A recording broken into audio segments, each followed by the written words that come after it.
Olá a todos, tudo bem? Eu sou Raíssa Cipriano. Nós estamos aqui na nossa primeira semana de alergia da ASPAG, no nosso terceiro dia de gravação, no nosso terceiro dia de live. O tema de hoje é dermatite atópica. Estamos aqui com a doutora Ana Paula Castro, nossa convidada especial de hoje, para discutir, esclarecer algumas das dúvidas que vocês mesmos nos enviaram pela caixinha de perguntas que a gente abriu na semana passada. Então, durante o nosso tempinho de bate-papo aqui, a gente espera esclarecer o maior número de dúvidas aqui para todos vocês, tá bom? Doutora, quero muito agradecer a sua disponibilidade, por você estar aqui conosco mais uma vez, né? Não é de hoje que a doutora se dispõe, cede o seu tempo para estar aqui tirando a dúvida dos pacientes, né? Dos familiares, todo mundo que precisa muito desse apoio, principalmente da equipe médica, para estar aqui nas redes sociais, trazendo informação para quem precisa. Muito obrigada. Nós estamos também com a Ana Luísa, que trabalha junto com a gente na ASBAG. Doutora, antes da gente começar o nosso bate-papo, queria que a senhora se apresentasse um pouquinho para a gente. Bom, olá a todos. A minha história com a dermatite atópica é uma história longa. Eu sou médica, como a Raíssa falou, eu fiz pediatria e depois alergia e imunologia. Acho que todo mundo sabe, né, que as doenças alérgicas são doenças que muitas vezes são crônicas, são doenças que são multifatoriais, então às vezes a gente busca qual que é o problema, qual que é a causa, são muitas. Então, existem os desafios. E cuidar dos pacientes com doenças alérgicas e com dermatite atópica, ele exige parceria. Então, às vezes eu estudo, eu até sei, mas se eu não sei me comunicar, se eu não sei escutar, a coisa não vai bem. Então, por isso que você, Raíssa e a Ana, que eu conheci hoje, vocês têm um papel fundamental, né, em contar essas histórias, em transmitir as informações e também ajudar a gente como médico a falar o que a gente sabe de uma maneira mais precisa, mais assertiva, que as pessoas de fato entendam e compreendam, porque tem muito que se fazer para pacientes com dermatite atópica, mas a gente precisa alinhar, né, a nossa conversa para que fique claro. Então, muito obrigada por estar aqui. É verdade. Nós a quem agradecemos, doutora, a senhora sempre trazendo o assunto de uma maneira bastante didática, de uma maneira que a gente consegue aprender. A Ana Luísa vai fazer a primeira pergunta para a gente começar o nosso bate-papo. Olá, doutora, tudo bem? A pergunta que chegou para a gente foi: o que é dermatite atópica? Ela é crônica ou tem cura? É uma pergunta que exige uma conversinha. Então, assim, a dermatite atópica, como todas as ites, é uma inflamação da pele. O fato de chamar atópica significa fora do lugar, significa que a pele ela reage de uma maneira exacerbada. A dermatite atópica, ela é uma inflamação, ela é um desvio do nosso sistema imunológico, mas também as pessoas têm a pele, a barreira cutânea que a gente fala, bastante sensível. Essa doença, ela tem uma causa genética e do ambiente. Como vocês sabem, os nossos genes não mudam. Então, eu tenho essa chance de ter dermatite ao longo da vida. Aí dá a impressão que ela nunca vai ser curada, mas existe uma coisa que a gente chama história natural. A maior parte das crianças que têm dermatite atópica na infância cura, mas existem pessoas que não curam. Dica prática: quando você for buscar os cuidados, busque o controle. O controle da dermatite deixa a evolução natural mostrar para a gente se você vai ser um paciente que vai ter a cura da DA ou não. Entendi. Interessante saber sobre isso, doutora, que ela pode se modificar, né, ao longo do tempo. Exato. Doutora, quais são os sintomas da dermatite atópica? Ela se manifesta somente na pele? Outra pergunta muito boa. Se você for falar dos sintomas, se tem alguém aqui vendo a gente que tem dermatite atópica, eu falar: o que mais te incomoda? Qual é o sintoma principal? É o prurido, a coceira. Então, a dermatite atópica é, por definição, um eczema. Tanto que tem gente que fala eczema atópico. Eczema vem do grego, significa inflamação, fogo, e aí parece que as pessoas têm na pele uma ardência, uma sensibilidade. E esse eczema também se traduz numa descamação da pele, né? A gente chama como médico de exudato, quer dizer, um extravasamento de líquido. Então, a gente tem o eczema e o prurido, a coceira. Esses são os dois sintomas importantes. Mas você falou bem, Raíssa, às vezes a dermatite não é só uma doença de pele.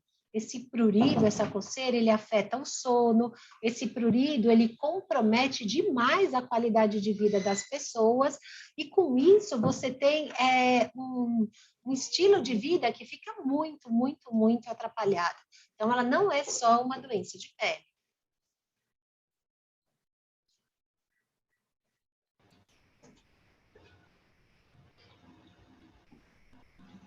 Meu microfone estava fechado, é verdade, doutora. Isso. São várias, afeta também, possivelmente até o psicológico, né, do paciente. Em ter... Muitas das vezes. E outra coisa que eu acho que é importante é que a dermatite ela é um fator de risco para outras doenças alérgicas. Então, quem tem dermatite tem mais chance de ter asma, de ter rinite e de ter também alergia alimentar. Então, é um combo, por isso a gente tem que olhar o paciente como um todo, longe de ficar só olhando para a pele. Entendi. Doutora, e como que é feito o diagnóstico da dermatite atópica?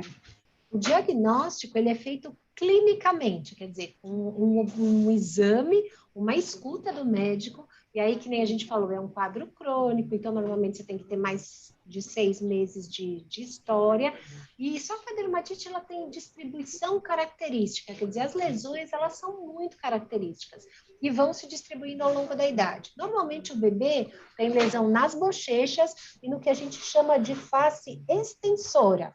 À medida que a criança cresce, entre seus 2, 3 anos de idade, aí já passa a ser a doença das dobrinhas, do cotovelo e dos joelhos. É lógico que nos casos mais graves pode se espalhar pelo corpo todo. E também quando eu vou ficando adolescente e adulto, às vezes elas ficam nas mãos, no pescoço. Então, esse eczema, ele vai se distribuindo de maneira característica. Então, ter o eczema, ser pruriginoso, quer dizer, coçar muito, ter essa distribuição característica e ter algum outro sinal de alergia são os sinais cardinais, os sinais mais importantes da dermatite atópica. Entendi. Então, ele evolui com o tempo e é de acordo com as características, no caso. Ela vai mudando de lugar, né? Isso é importante lembrar. Entendi. Legal, doutora. E a próxima pergunta é bem parecida com o que a gente estava falando. O emocional possui alguma influência na dermatite atópica? Então, acho que essa mãe, esse paciente, quando perguntou, provavelmente também quer entender se o emocional pode possivelmente agravar o sintoma da dermatite atópica. Eu acho que é muito importante, de novo, você como médico ou os pacientes, a ver essa abordagem completa da dermatite atópica. Eu falo DA, dermatite atópica. E por que isso? Porque é uma via de duas mãos. O aspecto emocional piora a pele, e tem vários estudos mostrando que a nossa inervação, tanto do sistema nervoso central como dos nervos que compõem a pele, eles exercem uma influência. Por outro lado, ter uma dermatite atópica também piora o seu emocional. Assim, o meu emocional piora a dermatite, a minha dermatite piora o emocional. E vai se criando um ciclo do mal, que a gente tem que cortar. Né? Cortar através de distrações, até atividades lúdicas, estou falando do paciente pediátrico, tirar ele desse ciclo de coceira, apresentar outras, porque às vezes a pessoa tem tanta dermatite que a vida dela é a dermatite. Parece que não tem mais nada para você fazer da vida do que ficar se coçando e ficar chateado com isso. E a gente sabe que a hora que você desfoca, isso ajuda você a melhorar. Não é fácil. Não é só para falar, para de coçar, menino. É um prurido, é uma coceira que é diferente do que a gente está acostumado. Então, precisa estar junto e precisa entender. Não é tudo emocional, né? Às vezes a pele faz o emocional piorar, mas eu tenho que ter em mente que eu preciso me manter emocionalmente equilibrada, o que não é fácil. É verdade. Então, um acompanhamento multidisciplinar também pode ajudar, né, doutora? Uma terapia em alguns casos, né? Fundamental. Não precisa ser para sempre. Eu vou para terapia. Precisa ser um tempo para você entender as questões. Tem coisas que são muito bobas, assim, bobas no jeito de dizer, mas que fazem muita diferença. Muitas das vezes a criança acaba, como dorme mal, dormindo na cama dos pais, aí às vezes não consegue ter aquela independência do descolamento, aí os pais se sentem culpados porque a criança também não dorme bem, e aí eles não trabalham direito. Então, a gente tem que quebrar esse ciclo, né, com conversa e com pequenos passos, né, não grandes, não adianta querer falar, vou resolver tudo agora, com pequenos passos, e aí vai dar certo. Com certeza. Legal, doutora, obrigada. Doutora, uma dúvida que chegou aqui para a gente foi: qual a diferença entre dermatite atópica e dermatite de contato? Excelente, excelente. Então, a dermatite atópica, ela é uma doença mais de dentro para fora. Como assim? Explica melhor. É uma doença em que você tem fatores genéticos, uma história, e é muito mais de uma sensibilidade sem você pôr culpa em alguma coisa. Né? Tem vários pequenos culpados, o que me irrita, a pele, o emocional, algumas vezes a alergia alimentar, tem várias coisas. A dermatite de contato, eu posso dizer que ela é mais de fora para dentro, quer dizer, existe uma substância, e o próprio nome diz, que eu entro em contato e por características da minha pele, até genéticas, eu faço uma reação a essa substância. Algumas delas são, assim, muito comuns de causar, a gente chama de dermatite de contato irritativa. Então, por exemplo, sei lá, produtos alcalinos demais, ácidos demais, podem criar essa dermatite de contato. Outras são mais sutis, eu acho que todo mundo conhece a dermatite de contato por níquel, né, das bijuterias, que é verdadeiramente muito comum. E a outra coisa importante de falar é que tem pacientes que têm as duas coisas, a dermatite atópica associada a um quadro de contato. Aliás, quem tem dermatite atópica tem essa barreira da pele mais comprometida, então a chance de você se sensibilizar também é maior.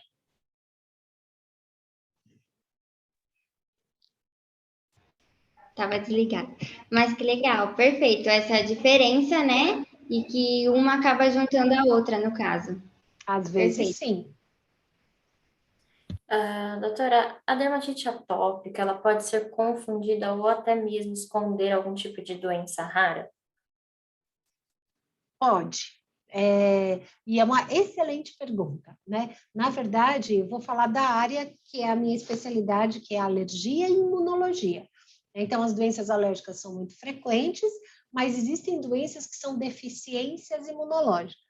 E, às vezes, essa deficiência imunológica é raro, mas ela pode se apresentar como uma dermatite atópica de difícil controle, ou um eczema que se assemelha à dermatite atópica. Em geral, esses pacientes eles têm um curso mais grave, ou ele pode ter outras, a gente chama de comorbidades, né? Outras doenças associadas que chamam a atenção do médico para pensar, será que tem mais alguma coisa aí por trás? Existe também, a gente chama de diagnósticos diferenciais, quer dizer, doenças que parecem a dermatite e não são, e às vezes estão relacionadas a eventos mais raros. Por isso a importância de um diagnóstico médico, por isso a importância do olhar, do exame, e para o médico dele ter um método de cuidado, porque aí se não estiver indo bem, ele sabe, falei, puxa, eu fiz o que eu aprendi e não está dando certo, será que é outra coisa? E a parceria com o paciente, puxa, eu fiz o que o médico pediu e não está dando certo, será que é outra coisa? Então, isso é fundamental para a gente poder tentar pensar em outros diagnósticos quando as coisas não vão bem. Com certeza, doutora. Inclusive, a gente falou isso na live de segunda-feira, da importância também do paciente, quando for à consulta, apesar de muitas vezes estar indo na consulta com o alergista, mas não só falar da alergia em si, falar de todos os sintomas como um todo, né? Porque, de repente, o médico ou a alergia, ela não se manifesta só com aquilo. Então, você relatando, doutor, eu tive outro sintoma respiratório, na pele, e assim vai, e acredito que o médico consegue juntar tudo isso, ou até pensar na possibilidade de ser uma outra doença, né? Ou até como a doutora falou, uma doença rara, né? É isso que você falou. Às vezes eu não tenho obrigação como médico de fazer o diagnóstico da doença rara, que às vezes é difícil, mas eu tenho obrigação de pensar. E é a parceria. Sem essa parceria, não, Verdade. né, não é possível. A gente precisa muito dessa e a gente tem que exercitar. Tá certo, doutora, obrigada. E doutora, a dermatite atópica, ela pode passar de uma pessoa para outra? Não, perfeito. A dermatite atópica não é uma doença contagiosa.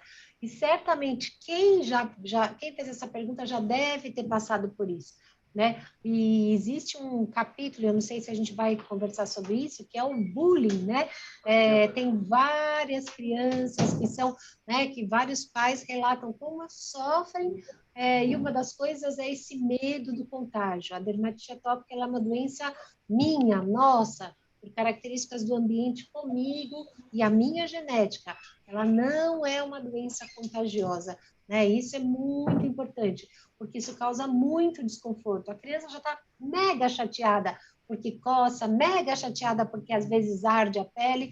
Ela não precisa, né, dessa observação e desse bullying mesmo, né? Que às vezes a dermatite traz. Então, obrigada pela pergunta e da gente Então, poder o falar sobre medo isso. do contágio a gente pode descartar. Absolutamente, absolutamente, Sim, né? perfeito. Muito, muito, muito, tá bom? Eu posso até fazer um breve comentário aqui, como mãe de paciente. Eu tenho duas meninas, né? E a minha mais velha, ela é asmática grave, e a mais nova, ela começou a apresentar dermatite atópica, ou pelo menos o que parece ser, né? Na mãozinha, porque o pai é diagnosticado. E muito igual. E aí ela falou para mim assim, esses dias, mãe, poxa, por que que eu não posso ter asma? Porque asma ninguém tá vendo que a Giovana tem. E a Não é mãozinha incrível dela isso? chega a rachar, faz, sabe? E é bem irritante, assim, para ela, e fica com um aspecto, assim, que é bem desconfortante para ela, tadinha. Então, ela veio com esse comentário, é um comentário que dói até o coração, né? Eu acho que Sim, outras nossa. mães, ou até um paciente adulto também deve, em algum momento, já se viu nessa situação, ou sentiu a mesma coisa, né? Não, com certeza. A gente faz uns grupos, fazia, né, antes da pandemia no Instituto da Criança, e você falava o que mais te incomoda, ainda que a gente tenha a ideia de que o que mais incomoda é a coceira, o que mais incomodava era o bullying. Vem muito isso. São pessoas que passam muito por sofrimentos mesmo, que a gente tem que atravessar esse portal e tem que cortar isso, né? Esclarecer, não é contagioso. Veja, eu sofro mais do que você, né? No sentido assim, pô, dá um tempo para mim, né? Já é Uhum. chato eu ter essa pele desse jeito. Será que você ainda tem que ficar tirando sarro ou, né? Vamos embora, vamos fazer outras coisas, né? Eu acho que é Exatamente, bem não é direto. contagioso. Doutora, qual o tratamento em si da dermatite atópica? Ou Acho que qual o aí a melhor gente tratamento? a gente poderia ter uma live de umas, né, algumas horas. Eu acho assim, Sim, vocês precisam ter um método, quem tem dermatite atópica. E esse método eu preciso cuidar da pele, então é o de fora para dentro, e da inflamação de dentro para fora. Cuidar da pele significa proteger a minha barreira, né? Então, que ela é atrapalhada na dermatite. Então, eu preciso fazer restaurar através da hidratação sempre, mas também cuidar para que ela não seja agredida por um banho muito quente, não seja agredida por um produto químico e não seja agredida por uma dica muito importante, o suor. Faça de tudo para não ficar com a pele com aquele suor. Então, se você quiser tomar mais do que um banho, se você quiser, né, manter sempre uma hidratação, usar roupas confortáveis, sem produtos químicos, isso é fundamental. Algumas das vezes a gente tem que cuidar também, não só de irritantes, mas também agentes infecciosos que podem chegar na pele, um deles é o Staphylococcus aureus, ambientes com muitos ácaros que pioram a pele. Então, dicas práticas, deitar naquele sofá que o cachorro deita, deitar naquele sofá que é muito empoeirado, isso às vezes você sua e você acorda se coçando e a sua dermatite piora. Então, cuidar de fora para dentro é fundamental. De dentro para fora, a gente usa, a maior parte das vezes, cremes, pomadas, que você tem que usar também direitinho, tantas vezes por dia, por tantos dias. Não adianta só, ai, tô irritadinho, fui lá, passei uma pomada. A dermatite, ela exige mais. Nesse ponto é muito parecido com a asma, Raíssa. Ela exige que você esteja à frente, faça uma profilaxia, um cuidado. Então, esse cuidado com cremes, com pomadas, para minimizar a inflamação.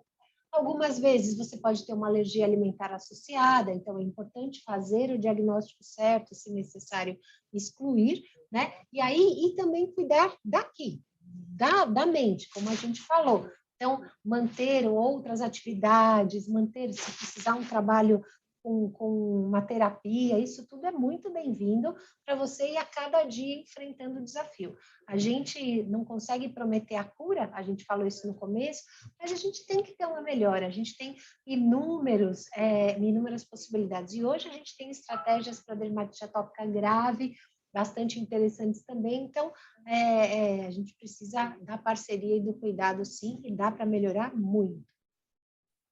Verdade, doutora.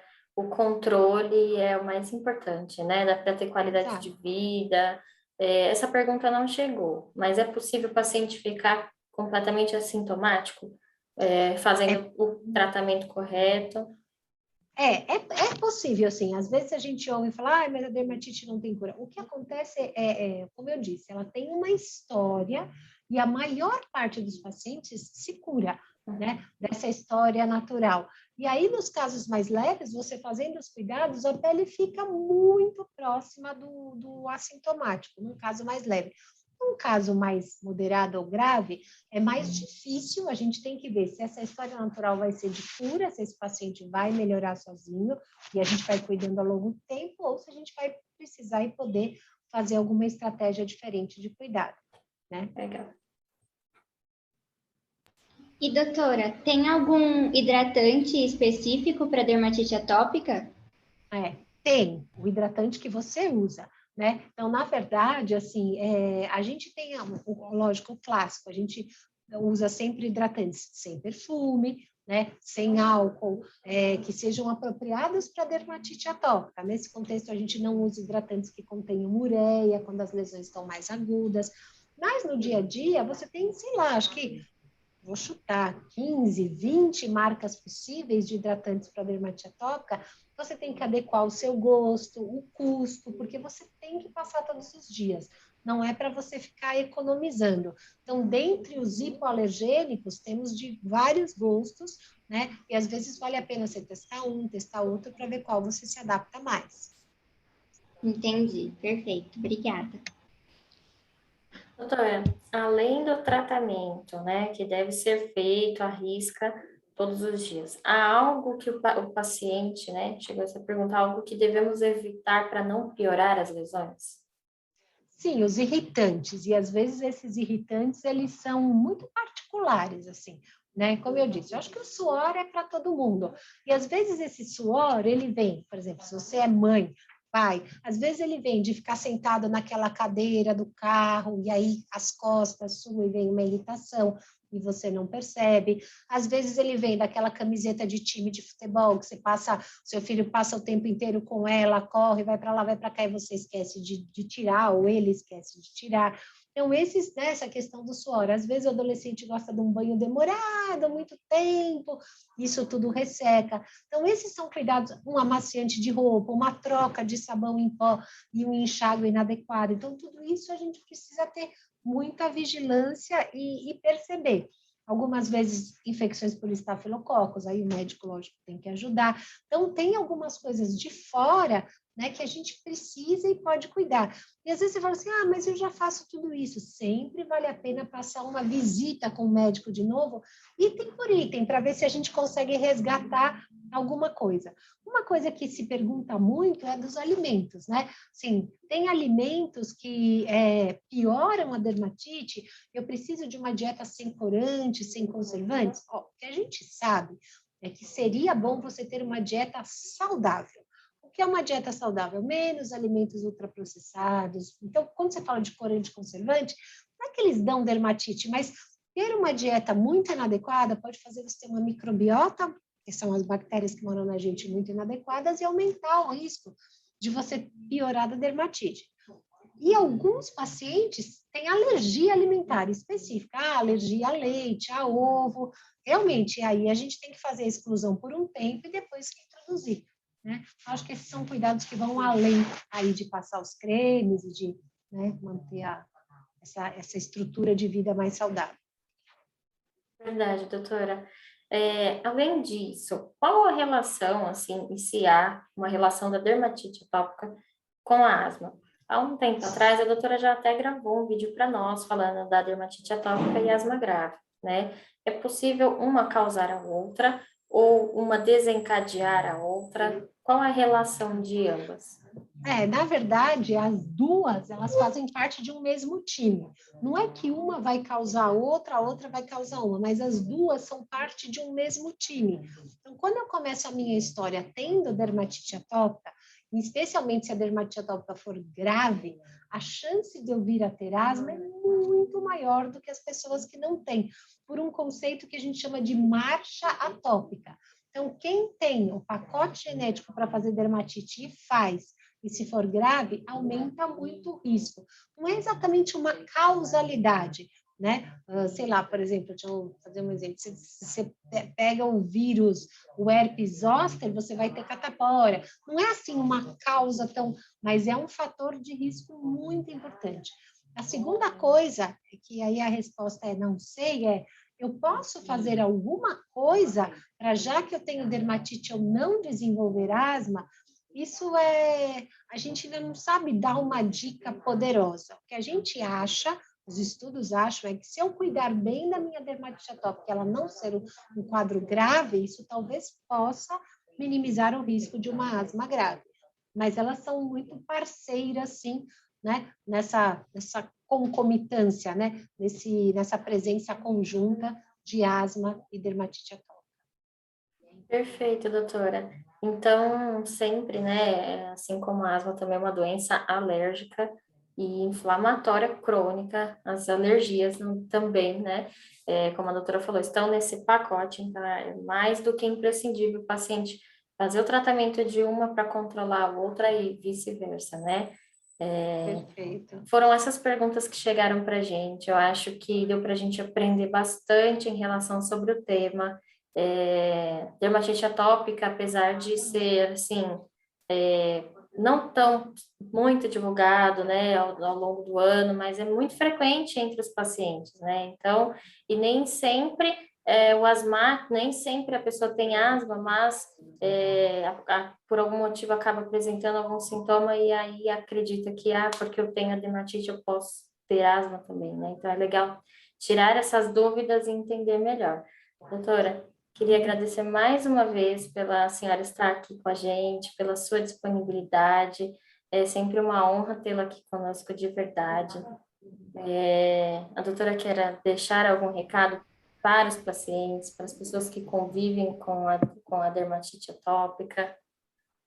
Eu quero agradecer e dizer, pessoal, é isso, usem esses canais, né, a possibilidade que a Raiz, que a Ana abrem dessas conversas, desse esclarecimento, porque a dermatite é muito frequente e vocês têm razão, talvez a gente tenha que abrir mais fóruns de conversa sobre dermatite para que as pessoas se sintam mais tranquilas, né, e para que tomem as decisões mais adequadas para o melhor cuidado, porque você fica procurando, se às vezes é muita coisa que não tem nada a ver. Então, obrigada pela oportunidade e eu desejo muito sucesso no trabalho de vocês sempre, viu?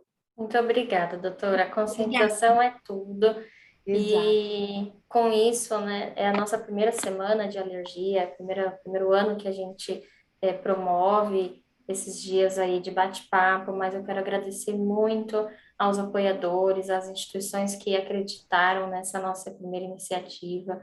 Então, eu quero agradecer à Associação Brasileira de Asma, Alergia e Imunologia, a ASBAI, a Fundação PROAR, a Casa Hunter, a Associação a Associação Argentina de Alergia ao Látex, a Associação Alergia Alimentar Brasil, o Movimento Põe no Rótulo e a Associação Síndrome Látex Alimentos, né? Todas elas acreditaram, também promovem essa conscientização em suas redes, estão sempre preocupados com os pacientes, então é muito importante a gente destacar também quem está sempre com a gente, né, doutora? Muito Perfeito. obrigada Perfeito. mesmo.